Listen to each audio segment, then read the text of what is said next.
Hello বন্ধুরা, তোমাদের সকলকে স্বাগত। বন্ধুরা, প্রথমত ঠিকমতো পরীক্ষা তো কোনো সরকারি কন্ডাক্ট করাচ্ছে না, না রাজ্য সরকার না কেন্দ্র সরকার, কিন্তু তবু আমাদেরকে প্রিপারেশন নিতে হচ্ছে। আর দ্বিতীয়ত একটা নির্দিষ্ট প্যাটার্ন ফলো করে কিন্তু আর পরীক্ষা নিচ্ছে না। মানে আগে যে ধরনের অঙ্ক আমরা সিজিএল এ দেখতাম, সেই ধরনের অঙ্ক এখন ডাব্লিউবিপিতে দেখতে পাচ্ছি। আগে ব্যাংকিং এ বা রেলওয়ের এনটিপিসি তে যেসব পরীক্ষা অঙ্ক দেখতাম, সে অঙ্ক এখন পিএসসি ক্লার্কশিপে আসছে, মিসলেনিয়াসে আসছে। তো কোনো একটা নির্দিষ্ট প্যাটার্ন কেউ ফলো করছে না। তাই তোমাকে যদি 100% প্রিপারেশন নিতে হয় কোনো পরীক্ষার জন্য, বিশেষ করে আমি যেহেতু ডাব্লিউপি তোমাদেরকে বেশি করে করাই, তাহলে কিন্তু তোমাকে আর নির্দিষ্ট কোনো প্যাটার্নের অঙ্ক করলে হবে না, তোমাকে সব অঙ্ক প্র্যাকটিস করতে হবে। আজকে তোমাদের এরকম 10টি অ্যাডভান্স অঙ্ক নিয়ে আমরা আলোচনা করব। এই 10টি অ্যাডভান্স অঙ্ক তোমার মাথা ঘুরিয়ে দিতে পারে, তো একটু কুर्सी की पेटी बांध लो क्योंकि मौसम बिगड़ने वाला है। চলো আমরা সিজিএল 2021 আসা একটা অঙ্ক নিয়ে আলোচনা করি। বলা হয়েছে কি, এবিসি 24, 30 এবং 40 দিনে করতে পারে। একসাথে কাজ শুরু করলো, কিন্তু 4 দিন আগে সি পালিয়ে গেল। আবার কাজ শেষ হওয়ার 3 দিন আগে এ পালিয়ে গেল।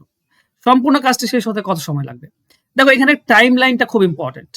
ঠিক আছে, এই হচ্ছে ধর একটা টাইম লাইন। প্রথমে কাজ করছিল এবিসি, ঠিক আছে, এবিসি কাজ করছিল, কিন্তু হঠাৎ করে কি হয়েছে, সি পালিয়ে গেল। সি যদি পালিয়ে যায় তাহলে কে কাজ করবে? বি আর এ কাজ করবে, এ বি কাজ করবে। এবার এ বি কাজ করছিল, করতে করতে আবার কি না, এও পালিয়ে গেল। এ যদি পালিয়ে যায় তাহলে শুধু বি কাজ করছে। এবার যখন এ পালায় তখন শেষ 3 দিন ছিল, তার মানে এটা বি শেষ 3 দিন একা কাজ করেছে। আর এই যখন সি পালায় তখন 4 দিন ছিল, তাহলে এটা 3 দিন হলে এটা 1 দিন, টোটাল 4 দিন। এই হচ্ছে টাইম লাইন। এই সিচুয়েশনটা যারা বুঝে যায় তাদের কাছে অঙ্ক সহজ হয়ে যায়। এবার আমরা কি করব?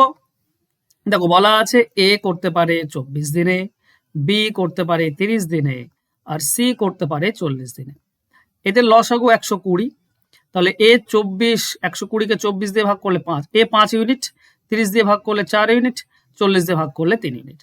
এবার খেয়াল করো, এই যে 3 দিন ছিল, এই 3 দিনে বি একা কাজ করেছে, বি একা কাজ করেছে। তো বি একদিনে 4 করে, 3 দিনে কত করেছে? 12। আচ্ছা, এই যে একদিন, 4 দিনের মধ্যে 3 দিন কাজ করেছে একা, আর একদিন দুজনে মিলে, এ বি দুজনে একদিনে করে 9, এ বি দুজনে একদিনে করে 9। তাহলে দুজনে মিলে কি করলো, এরা সবাই 4 দিনে করেছে 21, তাই না? 3 দিন আর একদিন 4 দিন, 4 দিনে 21 কাজ হয়েছে। 120 থেকে 21 বিয়োগ করো, তাহলে আর কাজ থাকে 99। এই কাজটা কে করছে? এবার এ বি সি 3 জনে মিলে করছে। আচ্ছা, এ বি সি 3 জনে যদি আমরা দেখি তো 12 করে, তাহলে একদিনে করে 12, 99 করতে কত সময় লাগবে? 99কে 12 দিয়ে ভাগ, 12 12 12 8, তুমি ছোট করতে পারো, ঠিক আছে। 3 দিয়ে কাটলে এটা 33 ডিভাইডেড বাই 4, 4 8 32, থাকে 1 4। তো 8 পূর্ণ 1 4 দিন, আর ওই যে আগের 4 দিন, এই যে একদিন আর 3 দিন, 4 দিন, তাহলে 4 দিন আর 8 দিন, মোট 12 পূর্ণ 1 4 দিন। 12 পূর্ণ 1 4 দিন, তার মানে অপশন সি হবে সঠিক উত্তর। আশা করছি পুরো ব্যাপারটা বুঝে নিয়েছো, স্টেপ বাই স্টেপ তোমাদেরকে করে দেখালাম। চলো এবার নেক্সট কোশ্চেন দেখো। নেক্সট কোশ্চেন চক্রবৃদ্ধি সুদের একটা অঙ্ক। বলা হয়েছে কি, বার্ষিক 10% চক্রবৃদ্ধি হারে 2.213 বছর, মানে 2 বছর আর 2/3 বছর, ঠিক আছে। এটা 2.213 বছরে 12,000 টাকার চক্রবৃদ্ধি সুদ কি হবে যদি সুদ বার্ষিক হিসেবে গণনা করা হয়? আচ্ছা, প্রথমে 2 বছর ধরো, একটা 2 বছর আর একটা 2/3 বছর। তো 2 বছরের যদি আমরা হিসাব করি, 2 বছরের হিসাব আমরা কি করি, বক্স মেথডে করে দিই, খুব সহজে হয়ে যায়। এই 12,000 টাকা 10% বসাও, মানে 1200, এখানেও বসবে 1200। এই 1200 আবার 10% এখানে, মানে 120। টোটাল যদি যোগ করি 24 আর 100, 2520। তার মানে 2 বছরের টোটাল সুদ হচ্ছে 2520। এইবার আমরা 2/3 বছরের সুদটা বের করব। খেয়াল করো, যখন 2/3 বছরের বের করব তখন টোটাল কত টাকার উপর বের হবে? কারণ 2 বছর শেষে যদি আমরা দেখি তো 12,000 টাকা আসল ছিল আর 2,520 টাকা সুদ পেয়েছি 2 বছরে। তাহলে মোট আমার এখন হয়ে গেল 14,520 টাকা। এই টাকাটার উপরে কিন্তু এবার আমরা সুদ পাবো। এবার খেয়াল করো, সুদ আমি কতটা পাবো? এটা বছরে 10% যদি হয়, বছরে 10%, তাহলে 2/3 বছরে কত পার্সেন্ট হবে? 2/3 দিয়ে গুণ, তার মানে 20/3%। এই হচ্ছে সুদের হার, এই হচ্ছে সুদের হার, মানে এই হারে সুদ আমি পাবো। এবার আমার কাছে টোটাল এখন আছে কত? টোটাল আছে 14,520 টাকা, 14,520। আর আমার 20/3%, পার্সেন্ট মানে নিচে 100 চলে আসবে, এইটা আমি সুদ পাবো। তাহলে এই সুদটা কত হচ্ছে?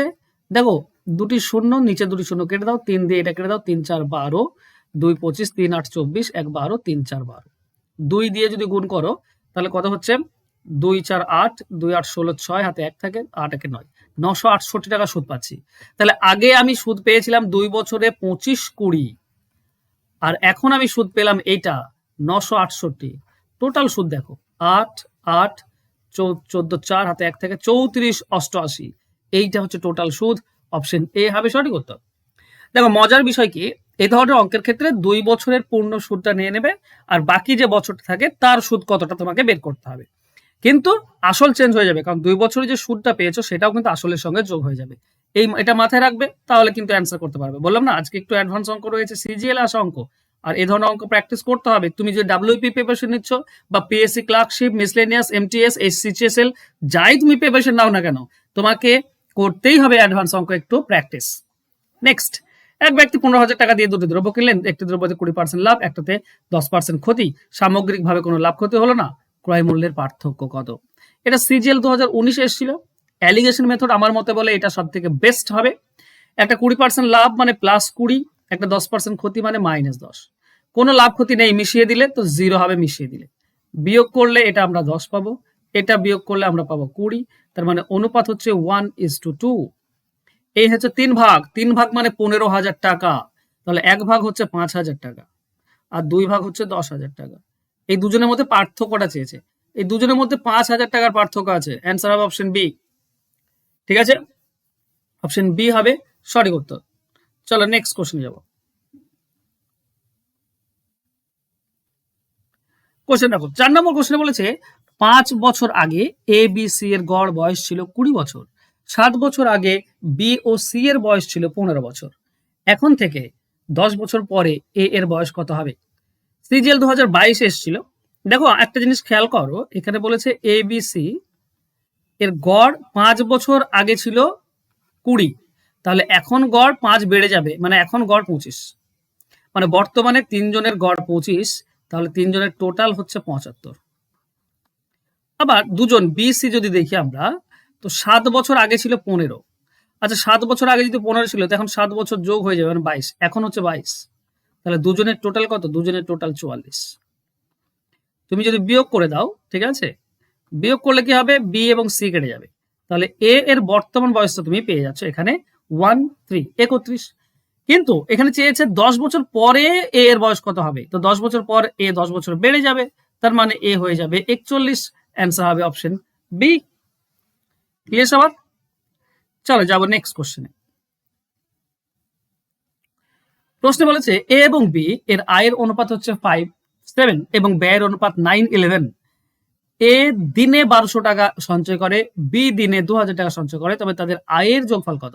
সিজিএল 2023 এসেছিল। দেখো, 5 আর 7, ওকে, আমরা 5x ধরবো আই, আর বি এর 7x, এই দুটি যোগ করলে 12x, এটা হচ্ছে টোটাল আই, এটাই বের করতে হবে। এবার এর সঞ্চয়টা বাদ দাও, সঞ্চয় বাদ দিলে ব্যয় থাকে, ব্যয় কত? এর 9, আর এর সঞ্চয় হচ্ছে 2000 বাদ দাও, তাহলে এর ব্যয় হচ্ছে কত? 11। অনুপাত দেখো দেওয়া আছে, কোনাকুনি গুণ করো। দেখো, 7 আর 9 গুণ করলে 63x মাইনাস 9 2 18,000, 11 দিয়ে গুণ করলে 11 5 55x মাইনাস 11 12 132, মানে 13,200।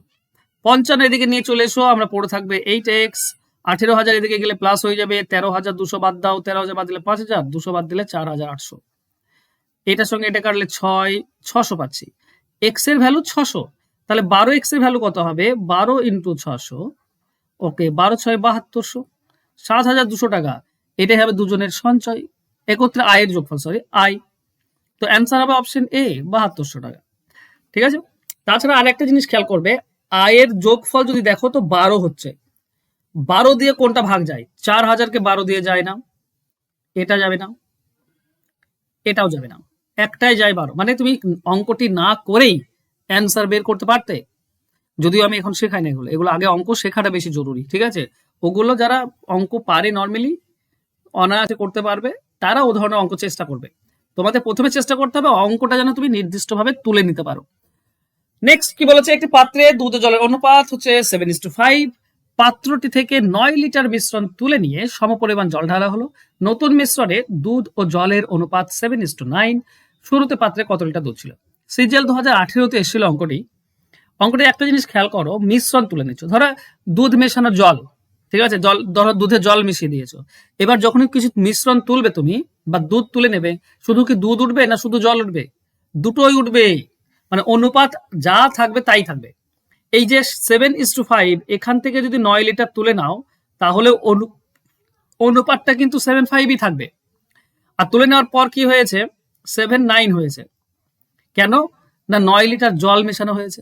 তাহলে জল যদি মেশানো হয়, দুধ সেম আছে, এখানে জল দেখতে পাচ্ছ 4 মেশানো হয়েছে, তাহলে 4-এর মান হচ্ছে 9 লিটার, কারণ 9 লিটার তুলে মেশানো হয়েছিল। 4-এর মান যদি 9 হয় তাহলে 1-এর মান হবে 9/4। তাহলে 7-এর মান কত? 7-এর মান হবে 7 দিয়ে গুণ, তার মানে 63/4।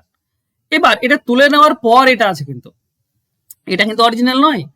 তুলে নেওয়ার পর এইটা হয়েছে 63/4, এটা 7-এর মান পাচ্ছি। তার মানে দুধ প্রথমে বেশি ছিল। তাহলে প্রথমে কত তুলে নেওয়া হয়েছিল? প্রথমে দেখো টোটাল 12 ভাগ ছিল, 12 ভাগের মধ্যে দুধ ছিল 7 ভাগ। তাহলে 9 লিটারের মধ্যে কত? তো 9 কত, 3 দিয়ে কেটে দাও, এটা 4, 3 দিয়ে কেটে 3, মানে 21/4 এইটা তুলে নেওয়া হয়েছিল। 9 লিটার তুলে নেওয়া হয়েছিল, সেখান থেকে দুধ উঠেছিল 21/4। তাহলে এটা তো তুলে নেওয়ার পরে আমি বের করেছিলাম, তো তুলে নেওয়ার পরে ছিল 63/4, যেটা তুলে নিয়েছো সেটাও যোগ করে দাও 21/4। তাহলে কি 4 লসাগু হবে, উপর দুটি যোগ হলে 84। ওকে, 84 দিয়ে কাটলে 21 লিটার, তার মানে প্রথমে দুধ ছিল 21 লিটার। অপশন এ হবে সঠিক উত্তর। খুব ইন্টারেস্টিং অঙ্ক, আর এই ধরনের অঙ্ক সিজিএল এ প্রায় দেখা যায়, তুমি সচরাচর ডাব্লিউবিতে দেখতে পাবে না। কিন্তু আমি এক জায়গায় দেখলাম, আমি ডাব্লিউপিতে তোমাদেরকে করাচ্ছিলাম প্রিভিয়াস ইয়ারের মিশ্রণের চ্যাপ্টার, ঠিক আছে, তো প্রিভিয়াস ইয়ারের মিশ্রণের চ্যাপ্টারে কিন্তু আমি এই অঙ্কটি দেখেছিলাম, ঠিক আছে, তার মানে ডাব্লিউবিপিতেও দেয়। নেক্সট কোশ্চেন দেখো, নৌকা স্রোত থেকে বলেছে কি, স্রোতের অনুকূলে একটি নৌকার গতিবেগ স্রোতের প্রতিকূলের গতিবেগের চেয়ে 150% বেশি। যদি নৌকাটি স্রোতের অনুকূলে 30 কিমি 80 কিমি এবং প্রতিকূলে 48 কিমি 7 ঘন্টা সময় নেয়, তাহলে নৌকার বেগ কত? প্রথমত অনুকূল আর প্রতিকূল দেখো, অনুকূল আর প্রতিকূল। প্রতিকূল যদি 100 হয় তাহলে অনুকূল 150 বেশি, মানে 250 হবে। 150 বেশি, 250 হবে, মানে অনুপাত আমরা দেখতে পাচ্ছি 50 দিয়ে কাটলে 5, 50 দিয়ে কাটলে 2, এইটা গতিবেগের অনুপাত। তো আমি ধরে নেব এটা এক্স, এটা এক্স। আচ্ছা একটা জিনিস বলি, এই দুটি যদি গতিবেগ হয় অনুকূল আর প্রতিকূলের, তাহলে নৌকা কি হবে জানো? নৌকা বা বোট কি হবে তোমরা জানো, যে যোগ করে 2 দিয়ে ভাগ হয়। অনুকূল আর প্রতিকূল যোগ করে 2 দিয়ে ভাগ, তার মানে 7x/2, এইটা হচ্ছে নৌকা। এটার মান আমরা বের করব। এবার কি করে বের করব ভালো করে খেয়াল করো। অনুকূলে 80 কিলোমিটার গিয়েছে, তো অনুকূলের গতিবেগ দিয়ে ভাগ, এই যে 5x। আর প্রতিকূলে 48 কিলোমিটার গিয়েছে, প্রতিকূলের গতিবেগ দিয়ে ভাগ 2x দিয়ে। তাহলে সময় পাচ্ছি, এই দুটি সময় হচ্ছে 7 ঘন্টা, তাই না? 80 কিলোমিটার গিয়েছে, এই গতিবেগে সময় পাবো। গতিবেগ দিয়ে দৈর্ঘ্যকে গতিবেগ দিয়ে ভাগ করলে সময় হয়, তো এটা উপরটা দৈর্ঘ্য, নিচেটা হচ্ছে গতিবেগ, ভাগ করলাম, সময় পেলাম। দেখো 5 দিয়ে এটা কাটলে 16, 16/x, আর 2 দিয়ে এটা কাটলে 24, 24/x।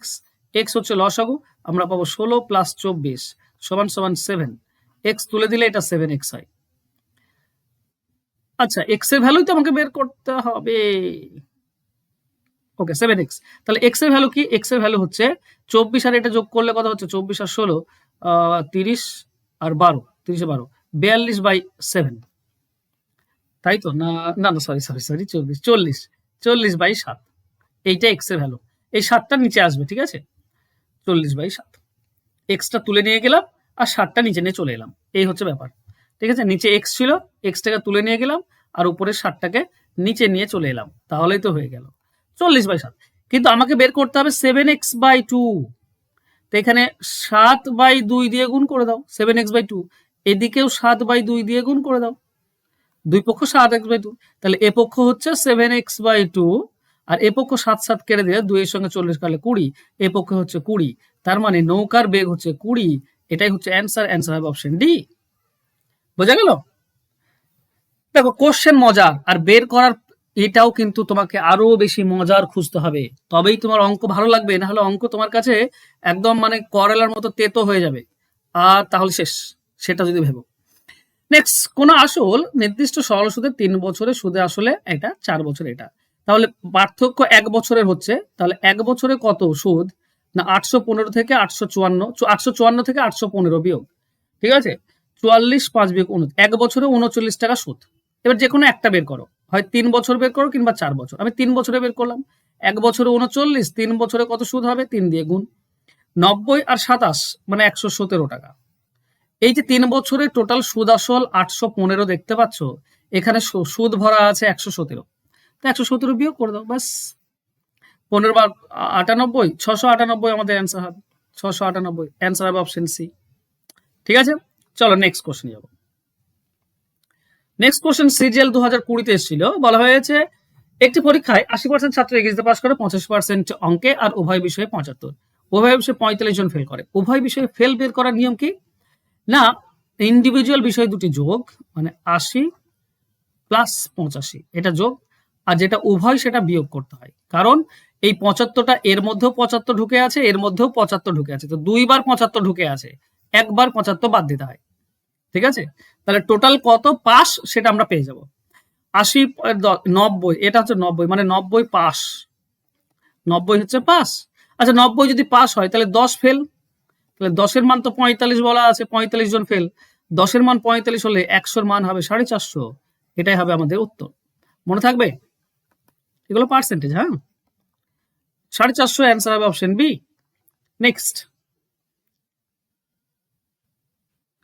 দেখো, সিজিএল 2021 একটা অঙ্ক এসেছিল, প্রশ্নে বলেছে কি, এক অসৎ ব্যবসায়ী 20% লাভে চাল বিক্রি করে কিন্তু ওজনেও 25% কম দেয়, তার প্রকৃত লাভ কত। দেখো দুই জায়গাতে লাভ করছে, এখানেও লাভ করছে, এখানেও লাভ করছে, তো যদি এখানে X% টাকাতে লাভ আর Y% ওজনে লাভ যদি বলে দেয়, তো দুটি লাভ তাই প্লাস হবে দুটি, আর নিচে 100 মাইনাস ওজনটা বিয়োগ হবে, ওজনটা বিয়োগ হবে কারণ আসল ওজনটা কম হবে, তো ওজনটা বিয়োগ করতে হবে, ইন্টু 100, এটা করলেই আমরা অ্যান্সার পেয়ে যাই। মানে লাভ দুটি 20 আর 25 উপরে যোগ হবে, নিচে 100 থেকে 25টা বিয়োগ, ইন্টু 100, তাহলে আমরা উপরে পাবো 45, নিচে 75 ইন্টু 100। দেখো 25 দিয়ে কাটো 3, 25 দিয়ে কাটো 4, 3 দিয়ে 45 কাটে 15, 15 4 60, 60% লাভ, অ্যান্সার হবে অপশন সি। বুঝতে পেরেছো বন্ধুরা? তোমরা যদি অঙ্ক শিখতে চাও, দেখো অঙ্ক শিখতে তো তোমাকে হবে, তো তোমাদের জন্য একটা নাম্বার দিচ্ছি আমি, 9641404121, এই হচ্ছে আমার ফোন নাম্বার, জাস্ট ফোন করো, আমাকে পেয়ে যাবে সরাসরি। তোমরা যদি যে কোনো পরীক্ষা ডাব্লিউপি কেপি বিশেষ করে, তারপরে তোমার আছে এমটিএস বলো, ক্লার্কশিপ বলো, ফুড এসআই বলো, পিএসসি মিসলেনিয়াস বলো, রেলওয়ে বলো, সমস্ত পরীক্ষার জন্য তুমি যদি অঙ্ক শিখতে চাও A to Z, ঠিক আছে, একদম A to Z, মানে এই অঙ্কগুলো করলে, আমার কাছে অঙ্কগুলো করলে আর কোথাও তোমাকে প্র্যাকটিস করার দরকার নেই, কোথাও মক টেস্ট দেওয়ার দরকার নেই, কোথাও তোমার সাজেশন দেওয়ার দরকার নেই, জাস্ট আমার ক্লাসগুলো করো, তুমি অঙ্কে সমস্ত কিছু কমন পেয়ে যাবে। তো যদি A to Z কমন পেতে চাও, ফোন নাম্বার দেওয়া আছে, যোগাযোগ করো। ক্লাস শুরু হয়েছে, ঠিক আছে, 10 তারিখ থেকে, গত 10 তারিখ থেকে ক্লাস শুরু হয়েছে। তো তোমরা যদি আরো বেশি অঙ্ক ভালো করে শিখতে চাও, পড়তে চাও, এবং অঙ্ক নিয়ে বেশি, অঙ্কের বেশি যদি ফলাফল পেতে চাও, তাহলে অবশ্যই অঙ্ক শেখো, অঙ্ক শেখাটা কিন্তু খুব জরুরি। ওকে, থ্যাংক ইউ সো মাচ বন্ধুরা, আশা করছি আজকে তোমাদের ভালো লেগেছে ক্লাস ভালো লাগলে অবশ্যই লাইক কমেন্ট শেয়ার করে দিও, ধন্যবাদ।